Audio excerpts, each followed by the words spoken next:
Hello dear students, welcome back to my channel physics SPC. Current electricity का एक question. A set of n equal resistors, the value of R each are connected in series to a battery of EMF E और internal resistance R capital are.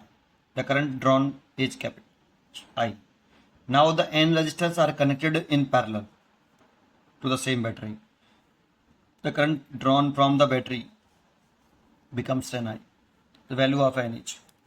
ठीक, तो इसमें दो case दे रखे हैं हमें। पहले हमें एक एन रजिस्टेंसों को सीरीज में अरेंज करना है, आर आर और आर। ये पहला रेजिस्टेंस, ये दूसरा, और ये एन वन। और एक सेल से जोड़ना है जिसका ईएमएफ ई है और इंटर रेजिस्टेंस कैपिटल आर के बराबर है। तब इसमें करंट ड्रॉ कर रही है बैटरी आई। और सेकंड केस है आपका कि सारे रेजिस्टेंसों को आप पैरेलल में लगा लो। आर आर पहला, दूसरा, n dead dead dash n, dead dead dash n, ये आर ये एन। और इनको सेम बैटरी से जिसका ईएमएफ ई और इंटरलेशंस कैपिटल आर है, इसे जोड़ लो तो बैटरी ड्रॉ कर रही है करंट आई टू बराबर 10 आई। इसे आई वन कह देते हैं, इक्वल टू आई। ये तो हमें कंडीशन गिवन है। तो वैल्यू ऑफ एन पूछ रहा है, तो देखो पहले इन सब का इक्विवेलेंट रेजिस्टेंस निकाल लो। तो टोटल रेजिस्टेंस इन सब का निकाल लो पहले। तो एन आर हो जाएगा, r one plus are two plus r three, dead dead dash करोगे तो आर टोटल ही देता हूँ, डायरेक्ट डायग्राम बना देता हूँ। तो ये हो जाएगा एन आर। भाई r plus are two r, three, तीन बार जोड़ेंगे तो थ्री आर, एन बार जोड़ेंगे तो एन आर।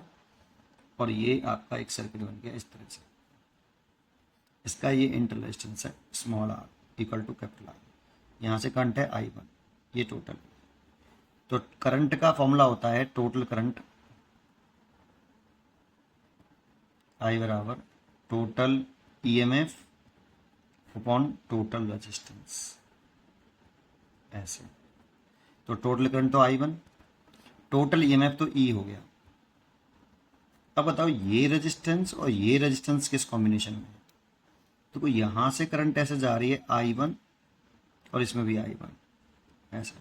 तो इस वाली रेजिस्टेंस में, इस वाले रेजिस्टेंस में करंट सेम है, देखो।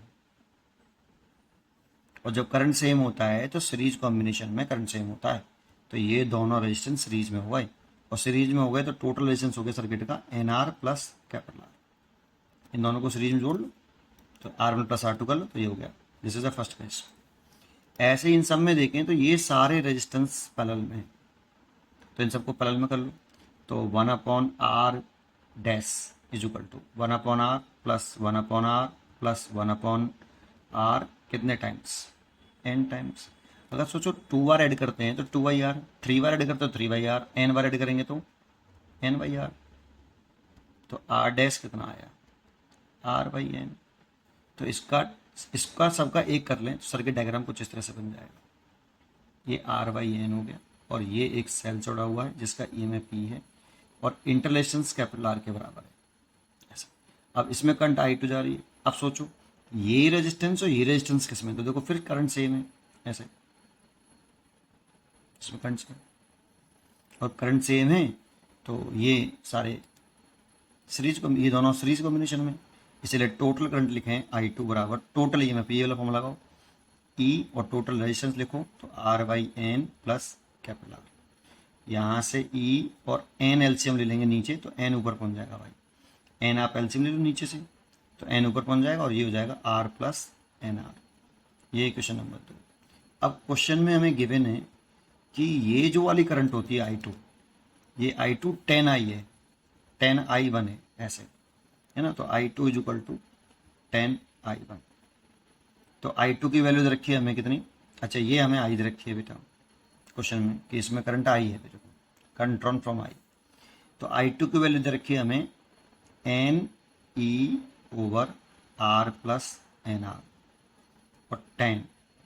इसकी वैल्यू दे रखी है आई वन की वैल्यू आई, और आई की वैल्यू दे रखी है ये E over n are plus capital R. तो देखो ये तो इससे कट गया पूरा, और ई से ई कट गया, तो एन बराबर 10 हो गया। एन बराबर 10। पढ़ते रहिए और खुश रहिए। A choice is correct, a choice is correct. पढ़ते रहिए और खुश रहिए।